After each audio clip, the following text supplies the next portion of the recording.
내가 주님의 이름으로 예언하고 주님의 이름으로 이적을 행하고 주님의 이름으로 병을 낫게 하는 그런 나를 어떻게 주님께서는 내가 너를 모른다 하십니까?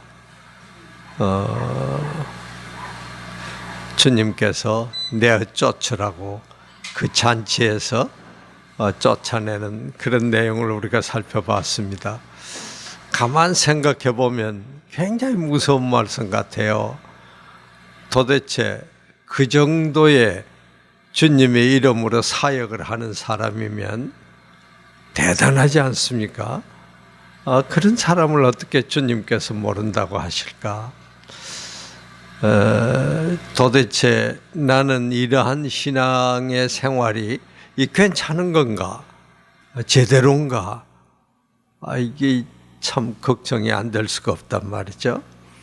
그런데 아까 철로 역전도 참 오늘 말씀하고 관련이 되는 것 같고요.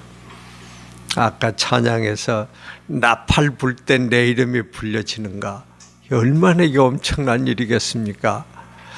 과연 내가 그 시간을 생각한다면 이 시간에 나는 내 삶을 한번 점검해 볼 필요가 없을 수가 없습니다.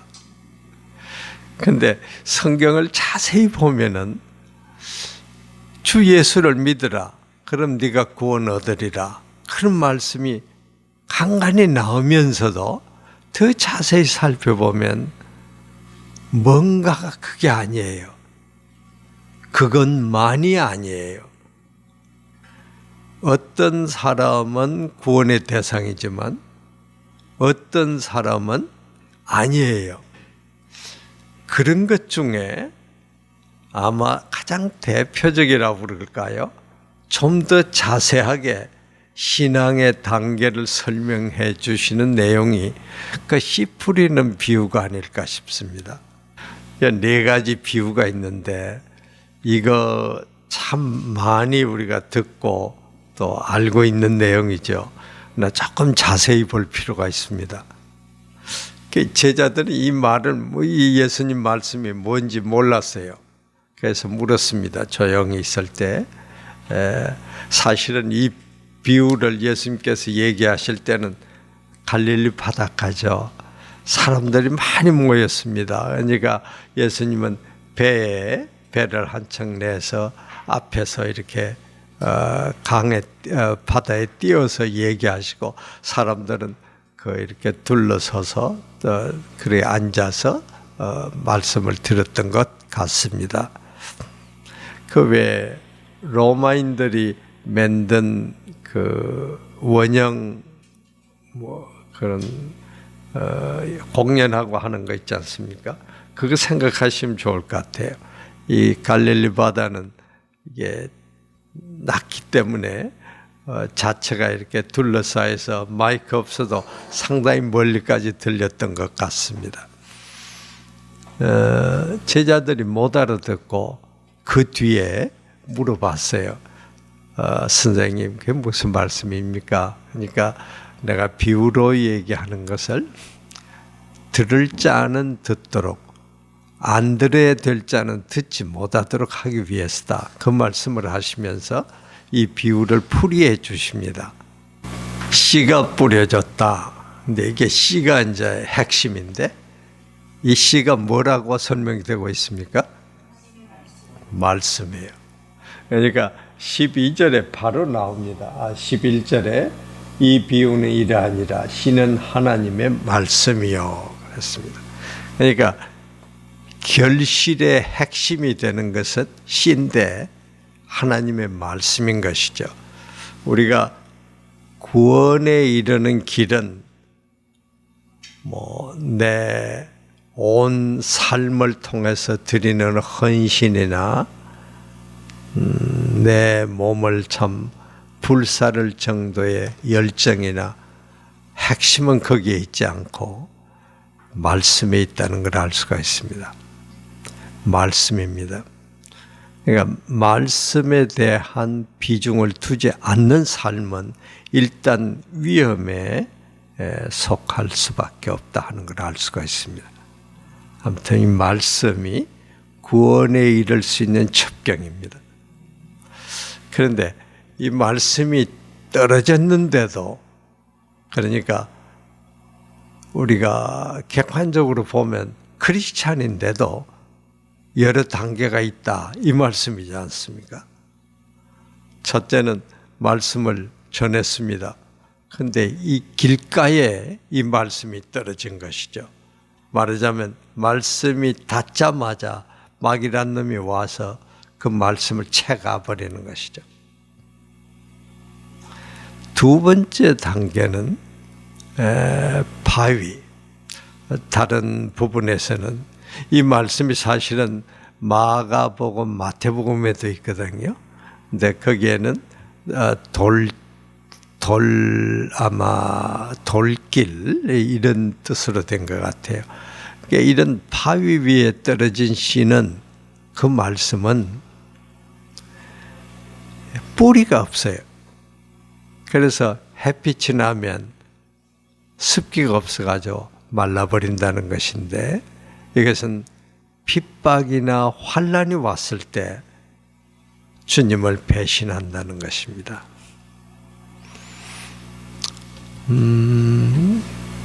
참 생각을 많이 해봐야 될 것 같아요.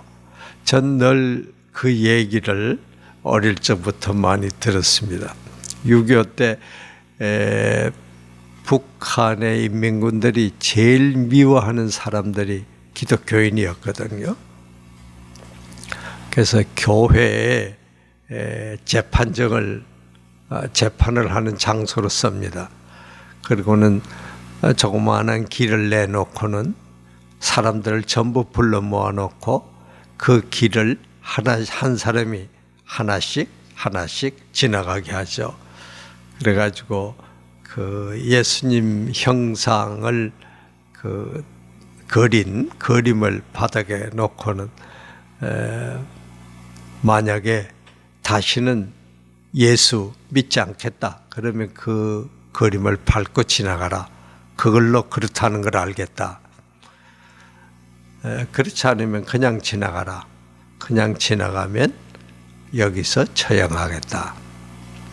그리고는 한 사람씩 지나가게 합니다. 많은 사람이 고민을 하다가 그냥 지나갔어요. 그러나 그 중에는 내가 주님을 한 번도, 주님이 나를 배신한 적이 없는데 나도 배신할 수 없다고 그러면서 밟지 않고 지나갑니다. 그러면 여러 사람이 보는 데서 그 실탄도 아낀다고 죽창이나 이런 걸로 찔러서 모두 보는 앞에서 죽이는 것이죠. 그럼에도 주님을 배신하지 않는 그런 성도들이 수없이 있었다는 얘기를 듣습니다. 환난이나 핍박이 왔을 때 이 사람은 주님을 배신하는 것이죠.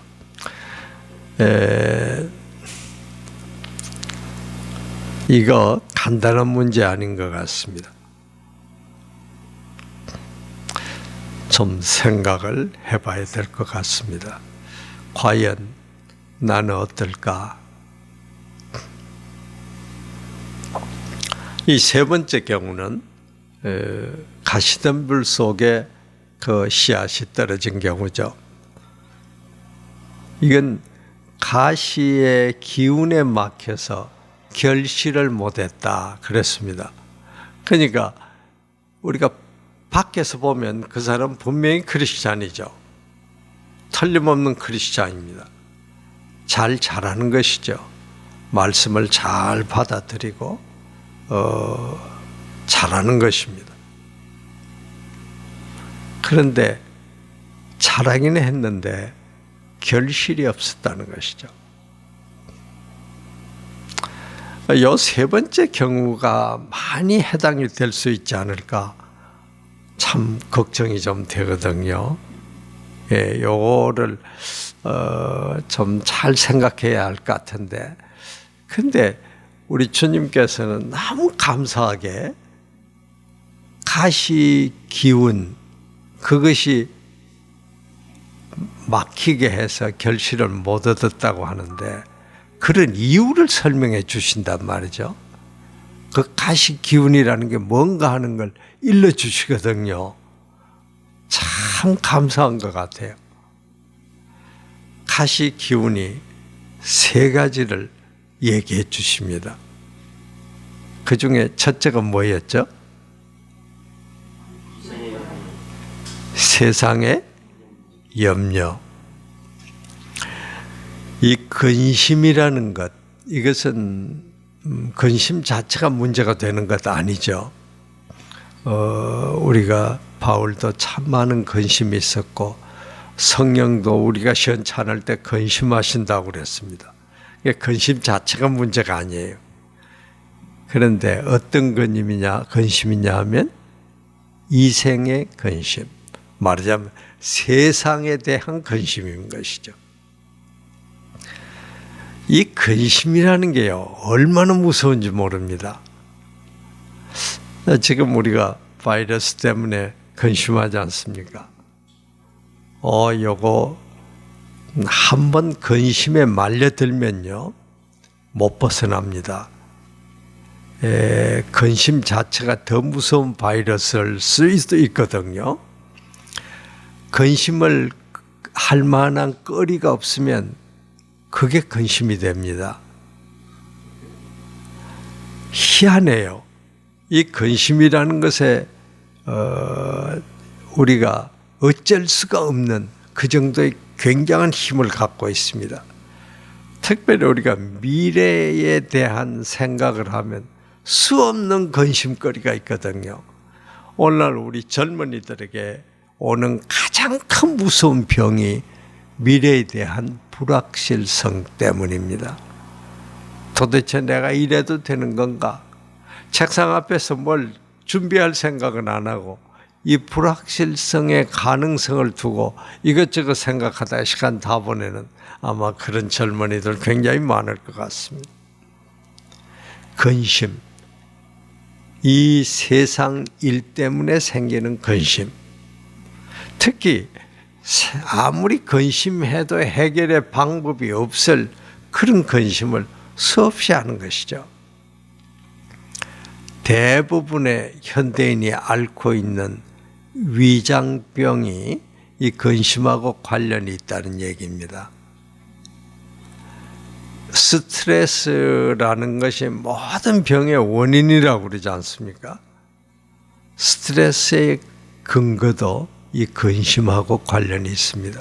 이 사탄이 이것을 굉장히 이용을 잘하는 것이죠.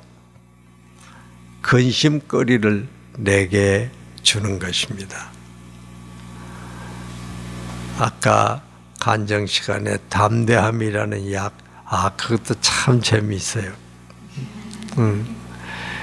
이 세상적인 일로 담대하면, 그거는 잘못하면 그 자기 과신 이런 걸로 문제가 될 수 있는데, 주님의 이름으로 주님이 주시는 이 담대함은요, 우리에게 평안을 주시죠.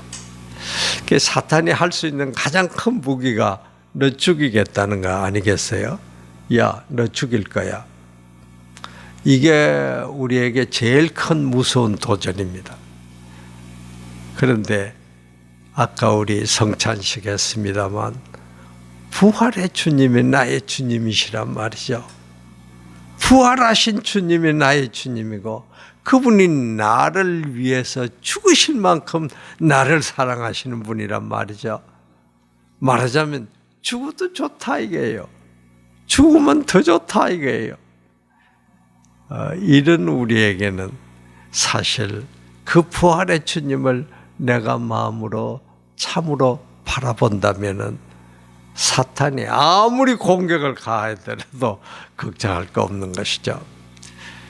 어쨌든 사탄은 이 염려하는 이 속성을 우리에게 가함으로써 우리를 신앙을 제대로 갖지 못하게 하는 것이죠. 가시덤불 속에 떨어진 씨앗이 되게 하는 것이죠. 두 번째, 주님께서 이 가시 기운을 설명해 주셨습니다. 뭔 것 같습니까? 재리라는 것이죠. 재리. 이 재리는 말하자면 돈 문제입니다. 돈 문제예요. 아마 인류 역사상 우리가 사는 이 시대만큼 재리의 문제가 강조된 적은 없습니다. 특히 이 서양의 근대 사상이라는 것, 이 특징 중에 하나가 재리 문제입니다. 한마디로 돈만 있으면 행복해질 수 있다라는 가정이 거기에 깔려 있는 것이죠. 서구 근대 사상이 관련되는 곳에는 전부 이 기운이 강하게 서려 있습니다. 우리 한번 살펴볼까요? 제국주의라는 말이 있지 않습니까? 이 옛날에 없었던 말이거든요. 이 서구 근대 사상 중에 하나입니다. 제국주의가 뭐냐? 먼저 기술을 습득해서 군사력을 가진 세력이 그렇지 못한 약소국한테 우리 무역 교류 갖자. 그러니까 약소국에서 아니다, 안 하겠다. 그러니까 대포를 들이대고는 결국 강제적으로 협정을 맺게 하고 그 나라의 중요한 그 자료 원료들 있지 않습니까? 이것을 아주 싼 값으로 사갑니다. 그래서 본국에서 그걸 가지고 제품을 만들죠. 그 제품을 만들어서 어디에 팔죠? 그 나라에 팝니다. 비싼 값으로요. 그래서 아주 굉장한 경제적으로 덕을 보는 것. 이것이 제국주의의 본질이에요. 원래 제국주의란 말은 그런 말이 아니었는데 일단 보편적으로 제국주의는 그런 뜻이 됩니다. 이 제국주의에 반대하는 세력이 민족주의였습니다. 이 제국주의나 민족주의 이게 전부 돈 문제예요. 돈 문제하고 깊은 관련이 있는 것이죠. 사회주의 이건 돈을 어떻게 나누자는 얘기예요.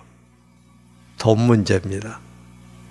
자본주의 이것은 인간의 돈에 대한 욕구를 건드려서 돈에 최선을 다할 수 있도록 돈 버는 일에 자본주의죠.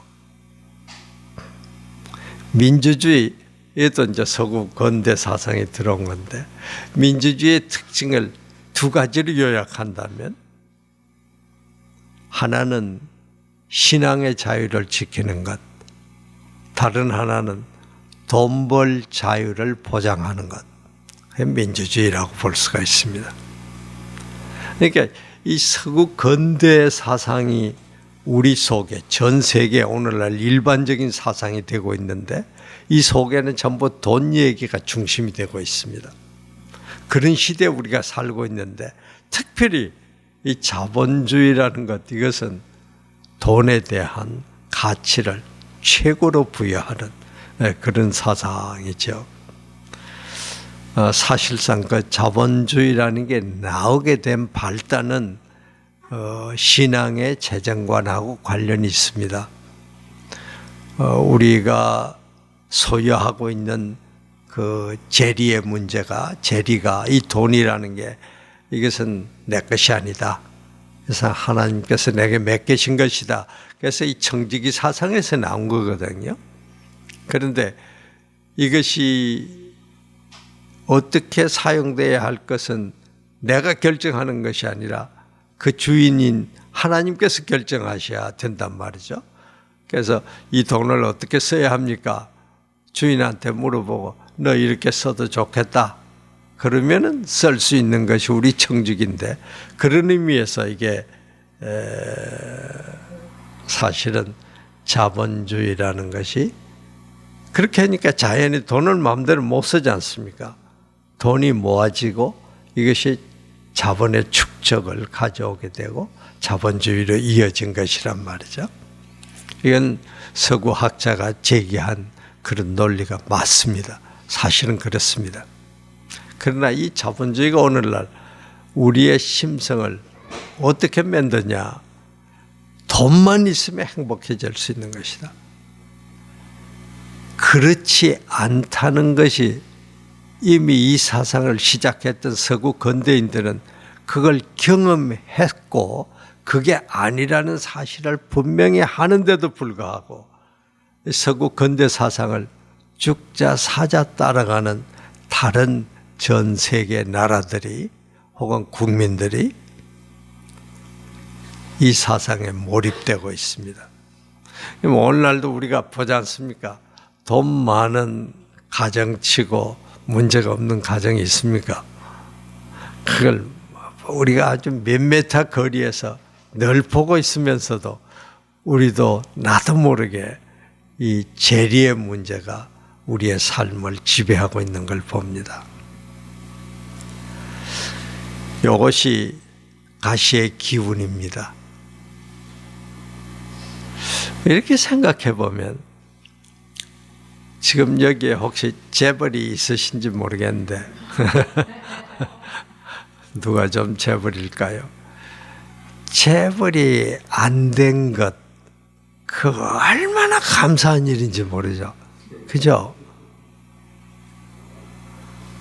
감사의 조건 속에 꼭 넣어야 될 문제 아니겠습니까?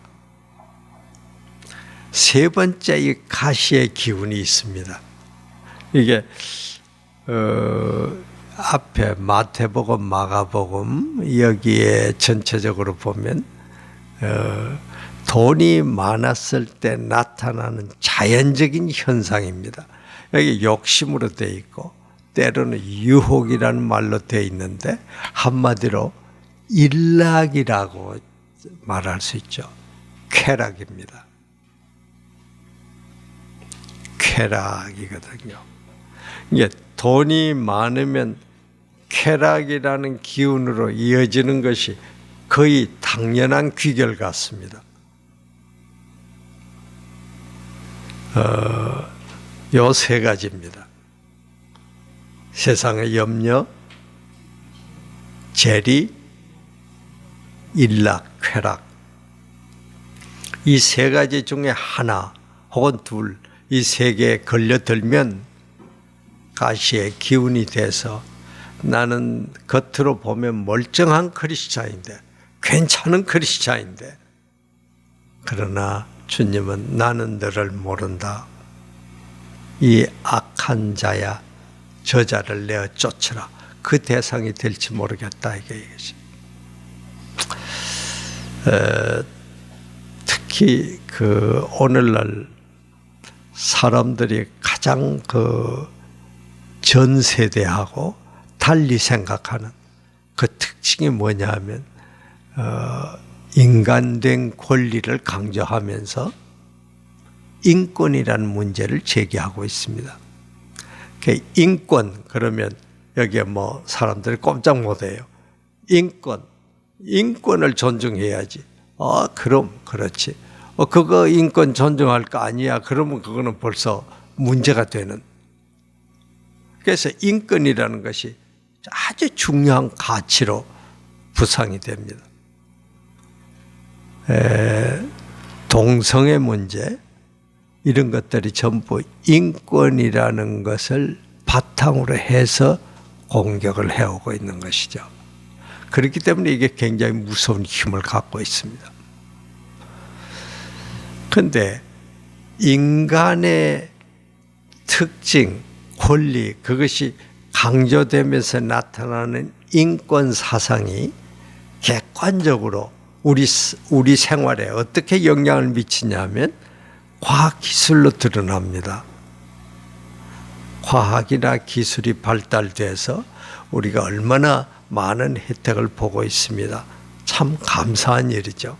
특히 과학기술이 발달되면서 성경의 내용이 더 뚜렷이 증명되는 사실인 것이 확인되는 그런 놀라운 것도 우리가 알 수가 있죠. 특히 고고학이나 역사학이나 이 천문학 이쪽에서 더 그걸 알 수가 있습니다.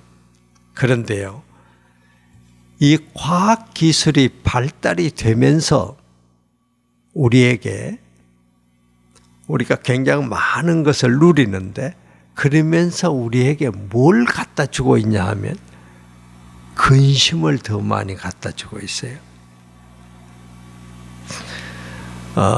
성경은 참 솔로몬 때부터 하나님께서 알려주셨는데요.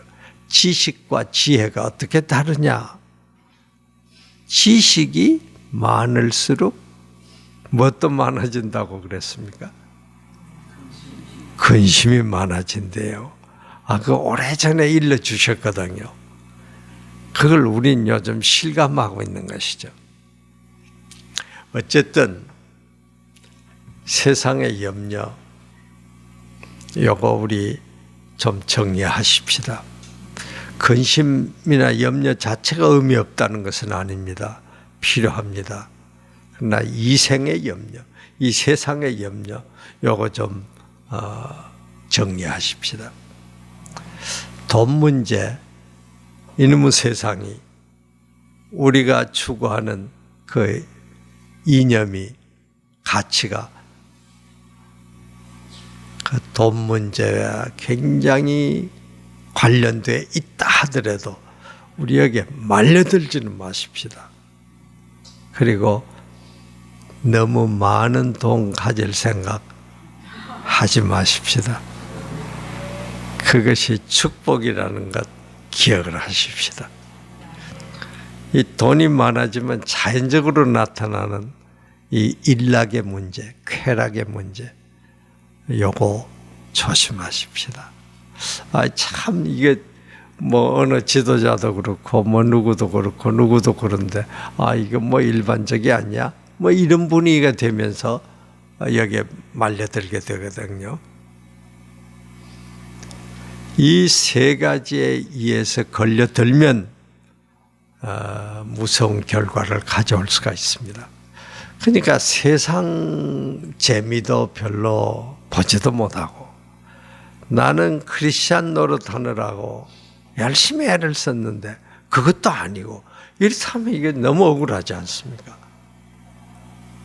우리가 이렇게 주님께서 우리를 위해서 주신 그 많은 사랑을 느끼고, 또 그 주님의 이름으로 온갖 능력을 행하면서도 만약에 기운이 막히는, 그래서 여기에 열매가 없는 이런 상태가 된다면 너무 억울하지 않습니까?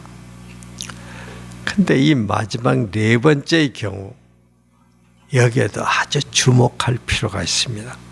그것은 옥토에 떨어진 시인데요, 그 시는 참 묘한 말씀이 있죠. 마음이 어떻다고 그랬습니까? 예, 마음이 착하고 좋은 마음이다 그랬어요. 착하고 좋은 마음이다. 이걸 우리가 각자가 좀 적용을 했으면 좋겠습니다.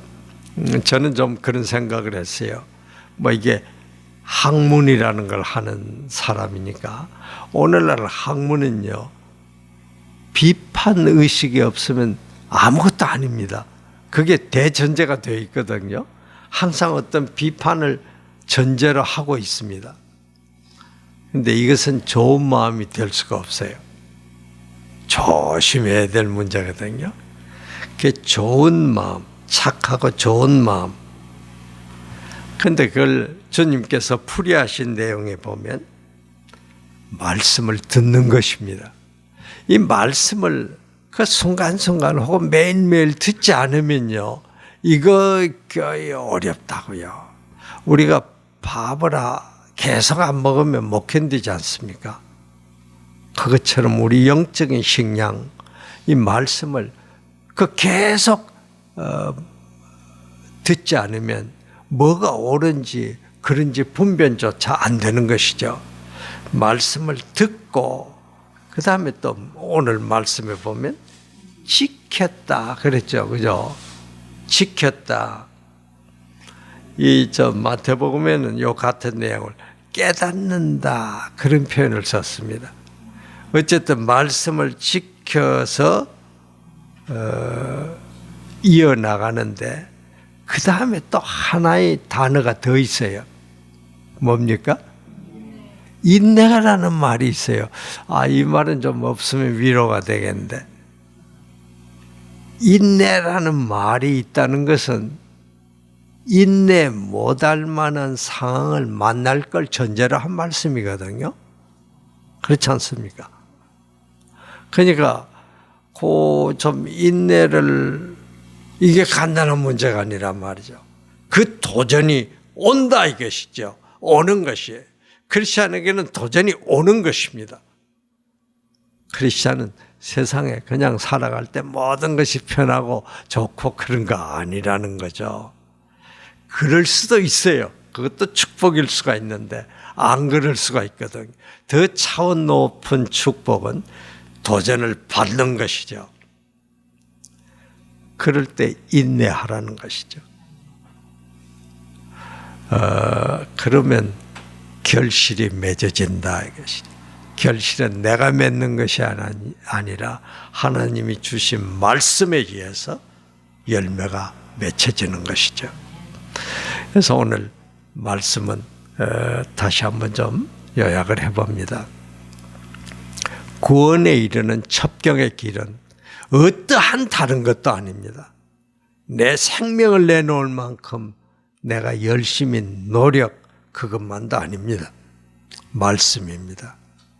말씀에 근거하지 않는 기도, 말씀에 근거하지 않는 나의 헌신이 의미가 없다는 얘기입니다.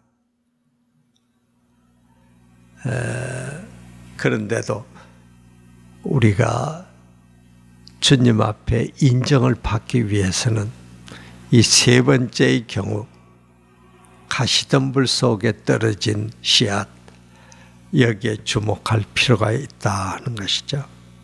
특별히 세상의 염려, 돈에 대한 욕심, 쾌락에 대한 추구, 이 세 가지에서 벗어날 것을 늘 염두에 두지 않으면은 가시 기운이 나를 덮어버리는 것이죠.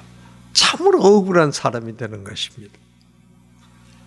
좋은 마음 갖고 말씀을 늘 들으면서 지키려고 애를 쓰고, 도전이 오거나 환난이 올 때는 하나님께서 나에게 축복을 주실 기회를 주시는구나, 감사합니다 하면서 인내하는, 그때 그 씨앗은 열매를 맺고 결실을 맺는 것이죠.